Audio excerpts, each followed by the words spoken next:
अगर हम दूसरे की आलोचना न करके अपनी ही आलोचना करने की आदत डाल ले तो क्रोध वेग से छुटकारा मिल सकता है। हर किसी के अंदर अपनी ताकत और अपनी कमजोरी होती है। मछली जंगल में दौड़ नहीं सकती और शेर पानी का राजा नहीं बन सकता। इसीलिए अहमियत सबको देनी चाहिए। अगर तुम्हें किसी ने दुखी किया है तो बुरा मत मानना। लोग उसी पेड़ पर ज़्यादा पत्थर मारते हैं जिस पेड़ पर ज़्यादा मीठे फल लगे होते हैं। दिखावा और झूठ बोलकर मित्र बनाने से अच्छा है कि सच बोलकर शत्रु बना लो। वो कभी धोखा नहीं देगा। सच्चे और अच्छे रिश्ते न तो खरीदे जा सकते हैं न ही उधार लिए जा सकते हैं। तकलीफ होने पर जो व्यक्ति सबसे पहले याद आता है वो व्यक्ति सबसे मूल्यवान होता है। धैर्य एक कड़वा पौधा है पर इसके फल हमेशा मीठे होते हैं। जाहिर हो जाए तो वो दर्द कैसा, खामोशी न जाने वो हमदर्द कैसा। रिश्ते में विश्वास और मन में प्रेम हो तो रिश्ता कभी नहीं टूटता। जो व्यवहार अपने लिए पसंद न हो उसे दूसरों के लिए भी न करे। मन बहुत चंचल है और मनुष्य के मन में उथल पुथल कर देता है। अक्सर आप लोग सुनते होंगे कि लोग कहते हैं वो बहुत भोला है, इसीलिए तो लोग उसे ठगते हैं। भोले लोगों को अक्सर समाज में महामूर्ख समझा जाता है। भोला होना, सीधा होना, सरल होना आज मूर्ख होने की निशानी बन गया है। लोग आजकल जो भोला नहीं होता उससे बच के रहने और भोले लोगों को चतुर चलाकर पता नहीं क्या क्या सीख देते रहते हैं। क्या भोला होना इतना बेकार होता है? क्या यह मूर्खता है? क्या भोलेनाथ शिव नहीं जानते कि चतुराई क्या होती है? क्या विश्व गुरु समझदार नहीं है? भोलापन का मतलब सब कुछ भूल जाना।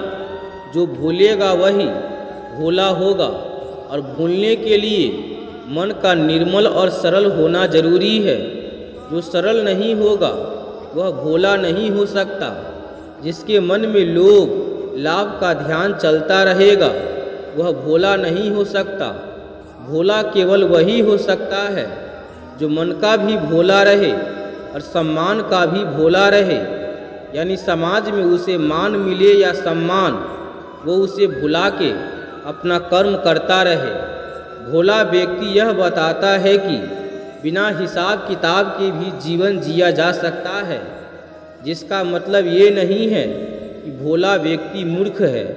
अगर हम महादेव के जीवन को भोलेपन का उदाहरण मानते हैं तो हमें बहुत कुछ सीखने को मिलती है। भगवान शिव इसीलिए तो देवों के देव कहे जाते हैं क्योंकि वे अपने किए के बदले किसी प्रकार की अपेक्षा नहीं रखते हैं। समाज में भोले लोगों के प्रति दो तरह की भावना होती है।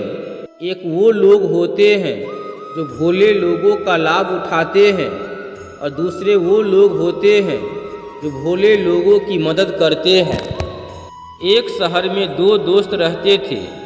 एक दिन वो दोनों दोस्त समुद्र के किनारे शंख इकट्ठा करने के लिए गए ताकि उन शंखों को बेचकर वो अपने लिए कुछ पूंजी जमा कर पाए। दोनों दोस्त शंख इकट्ठा कर ही रहे थे कि तभी पहले वाले दोस्त को एक बड़ा सा शंख दिख गया और ये देखकर दूसरे वाले दोस्त के मन में आया कि यार इसे तो बड़ा शंख मिल गया, अब ये मुझसे ज़्यादा पैसा कमा लेगा। तो फिर उसने सोचा कि अब मैं भी इससे बड़ा शंख ही ढूंढूंगा ताकि मैं भी ज़्यादा पैसे कमा पाऊँ। तो अब वह लग गया बड़े शंख की तलाश में। उसने खूब ढूंढा, खूब मेहनत की, लेकिन फिर भी उसे बड़ा शंख हासिल नहीं हुआ। और उस बड़े शंख के चक्कर में उसने जितने भी छोटे छोटे शंख मिलते थे उन सारे शंखों को उठाकर फेंक देता था, क्योंकि उसके दिमाग में वो बड़ा शंख था कि मुझे किसी भी हालात में वो बड़ा शंख चाहिए ताकि मैं थोड़े ज़्यादा पैसे कमा पाऊँ। उस बड़े शंख के तलाश में दोपहर से शाम हो गई, शाम से रात हो गई, तो न तो उसे बड़ा शंख मिला, बल्कि जो छोटे छोटे शंख उसे मिले थे उन शंखों को भी उसने फेंक दिए, तो उसके हाथ में कुछ नहीं आया। और जो पहला दोस्त था उसके पास एक बड़ा शंख था और कुछ छोटे छोटे शंख भी थे। अब रात हो गई और दोनों दोस्त घर जाने लगे।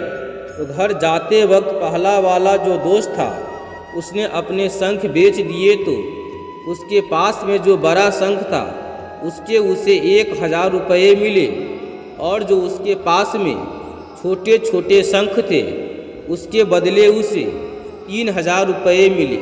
और ये जानकर उस दूसरे वाले दोस्त को बहुत दुख हुआ कि काश वह उन छोटे छोटे शंखों को फेंकता नहीं तो अभी उसके पास भी कुछ न कुछ रुपये जरूर होती। उनके दोस्त ने उसे बताया कि जो छोटे छोटे शंख तूने फेंक दिए थे ना, उन्हीं को मैंने अपने पास कलेक्ट कर लिया और उन्हीं की वजह से मुझे 3000 रुपये मिले। ये जानकर वो दूसरा वाला दोस्त और भी ज़्यादा निराश हो जाता है।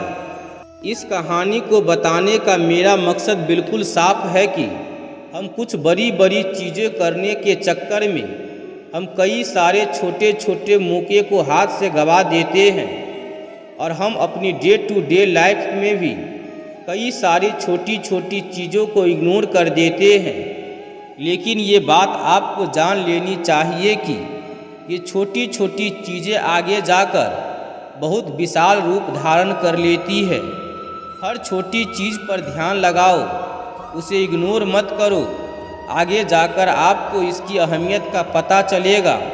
मैं ये भी नहीं कह रहा हूँ कि आप छोटा सोचो और छोटा ही करो। मेरे कहने का मतलब ये है कि आप सोचो बड़ा, लेकिन उसके लिए आप हर वो छोटा काम करो जिससे कि आपका लक्ष्य आपको हासिल हो। मित्रों, इस कहानी में भी दोनों दोस्तों का लक्ष्य एक ही था, वो था पैसा। लेकिन पहले वाले दोस्त ने ही बड़े शंख और छोटे शंख दोनों शंख पर फोकस किया, लेकिन जो दूसरा वाला दोस्त था वह केवल बड़े शंख पे ही फोकस किया और छोटे छोटे शंखों को इग्नोर कर दिया। जहां उसे ज़्यादा पैसा मिलते वहां उसे 1 रुपया भी नहीं मिला। अंत में सिर्फ इतना ही कहना चाहूँगा कि छोटे छोटे बदलाव ही बड़े कामयाबी का हिस्सा होता है। तो दोस्तों, इस वीडियो में बस इतना ही। हम उम्मीद करते हैं कि इस वीडियो से आपको बहुत कुछ सीखने का मौका मिला होगा। तो मिलते हैं एक नई वीडियो के साथ, तब तक के लिए आप अपना ख्याल रखिएगा। धन्यवाद। जय श्री कृष्णा।